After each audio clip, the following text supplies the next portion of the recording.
Warning, spoilers for the movie. If you've not seen this movie, please do not watch this review. Hey everyone, welcome to this week's Take 2 review.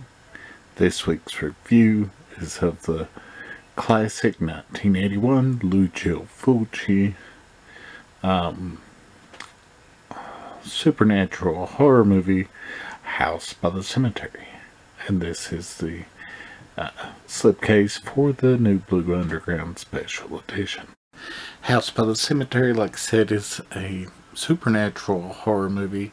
It's about a family. The father and the mother's name, they're mentioned in the movie, but the movie really doesn't center around them.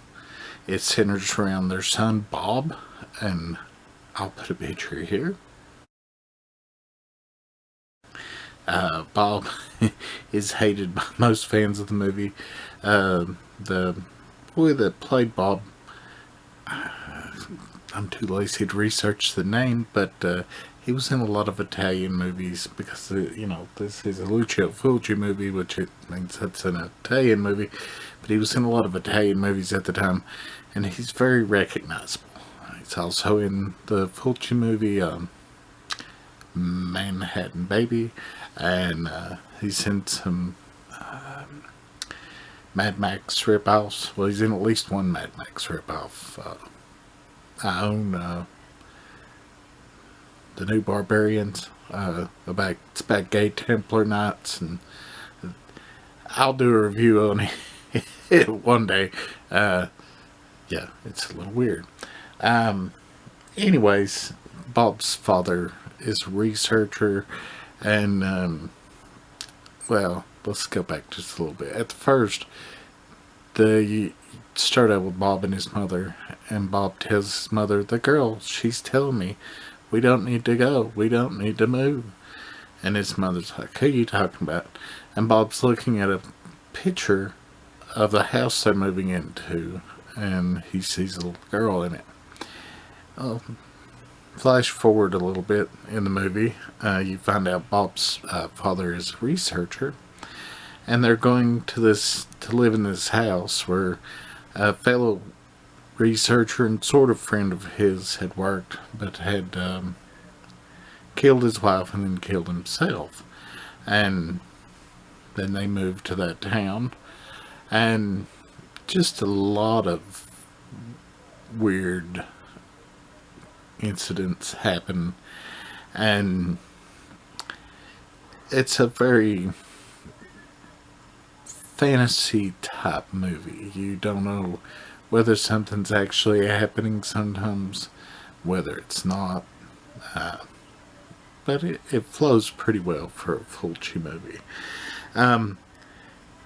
Eventually people start dying, and you don't know if people aren't missing those people. There's a scene where Bob's babysitter gets beheaded and Bob finds her, but then when he goes to show his mom and they go in the basement, he can't find her.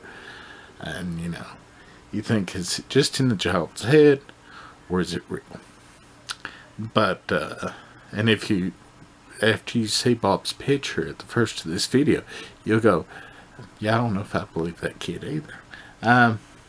Anyways, you end up finding out that the house had previously, like 70 or 80 years before, belonged to a Dr. Freudstein, and he was a scientist. And in the end, you find out that Dr. Freudstein is still alive. He's used his knowledge and other people's body parts to keep himself alive for much longer than he should have been. Anyways, no one makes it out of this movie alive. Bob, he talks to the little girl through the entire movie quite a bit, but in the end he's saved by her, sort of. He's carted off to whatever part of the hell she's in, or heaven maybe, but I would say it's a hell or a purgatory that they're stuck in. Anyways, it's a pretty good Fulci. It's from his heyday of like just firing on all cylinders from Zombie in '79. I mean, Fulci had fits and starts. I like most all of his catalog, but as far as, making a lot of money, he did good in the '60s with comedies, and then in the early '70s with some giallo, and then he kind of fizzled out in the middle of the '70s, and then he came back with Zombie, and then did Contraband. He did City of the Living Dead. He did this. He did The Beyond. He did New York Ripper, Manhattan Baby. Trying to think what else he did right around there, and then he kind of just fizzled out.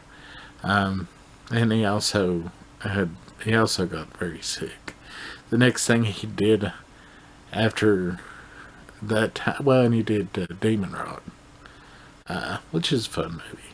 But then from about '84 to about '86, he was sick, and then he did The Devil's Honey, which is the smuttiest of the smut.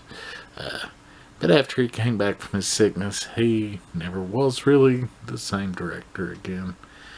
But I'm sure I will do many more reviews of Fulci movies, because I have most of his movies and I enjoy them.